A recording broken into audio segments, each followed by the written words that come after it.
Hello guys, welcome back to our channel. तो आज हम बात करने वाले एक बहुत ही इम्पोर्टेंट अपडेट्स के बारे में जो आईसीआईसी बैंक ने अपने सेविंग अकाउंट कस्टमर के लिए अनाउंस की है। आईसीआईसी बैंक ने अपने मिनिमम अकाउंट बैलेंस को बढ़ा दिया है, 10,000 से करके ये 50,000 तक का कर दिया गया है। ये चेंज क्या है, किसको अफेक्ट करता है और हमें अब क्या करना चाहिए, आज हम जानेंगे पूरे डिटेल में इस एक वीडियो में। तो इस वीडियो को एंड तक जरूर देखना। अगर आपको ये वीडियो पसंद आए तो लाइक शेयर सब्सक्राइब करना ना भूलें।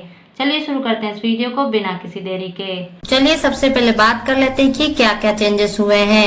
तो आईसीआईसी बैंक ने 1 अगस्त 2025 से अपने नए कस्टमर्स के लिए मिनिमम एवरेज बैलेंस यानी MAB को इंक्रीज कर दिया है। जो नए कस्टमर मेट्रो और अर्बन एरिया में अपना सेविंग अकाउंट खोलेंगे उनके लिए मिनिमम एवरेज बैलेंस अब 50,000 होगा। सेमी अर्बन एरिया के लिए नए कस्टमर के लिए 25,000 होगा। रूरल एरिया के नए कस्टमर्स के लिए 10,000 मेंटेन करना पड़ेगा, लेकिन पुराने कस्टमर को इस बदलाव का कोई असर नहीं है। इसके लिए बैलेंस रिक्वायरमेंट वही है, 10,000 या 5,000 जैसे पहले थी वही रहेगी।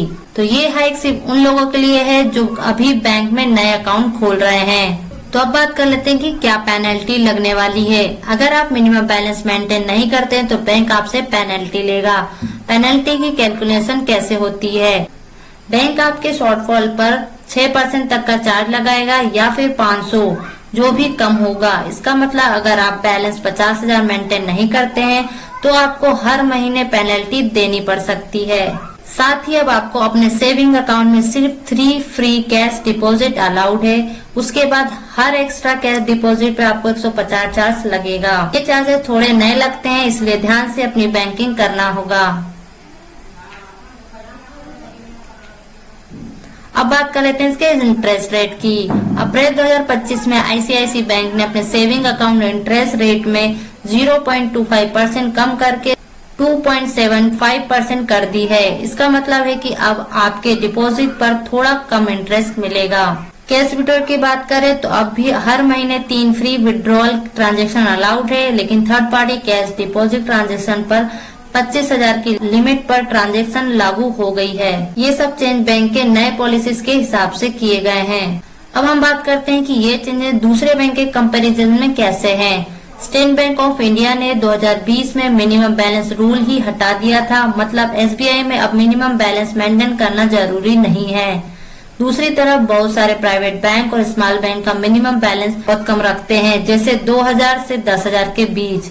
इसलिए आईसीआईसी बैंक का 25,000 का मिनिमम बैलेंस रिक्वायरमेंट मार्केट में सबसे ज्यादा है, स्पेशली मेट्रो और अर्बन एरिया में नए कस्टमर्स के लिए।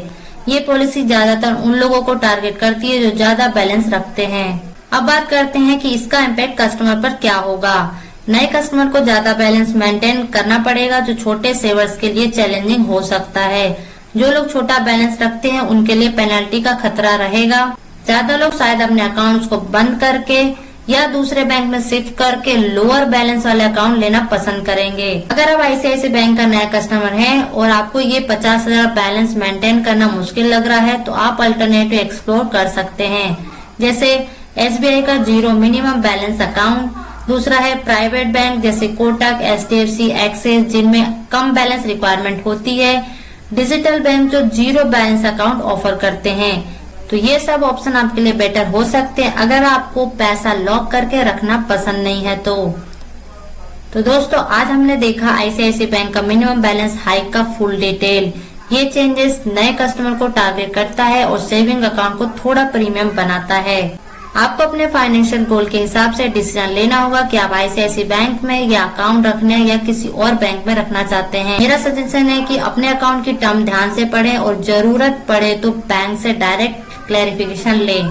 अगर आपको ये वीडियो यूजफुल लगा हो तो लाइक करें, शेयर करें और हमारे चैनल को सब्सक्राइब करना ना भूलें। और ऐसे ही फाइनेंशियल टिप्स के लिए मिलते हैं अगले वीडियो में, तब तक के लिए स्टे सेफ।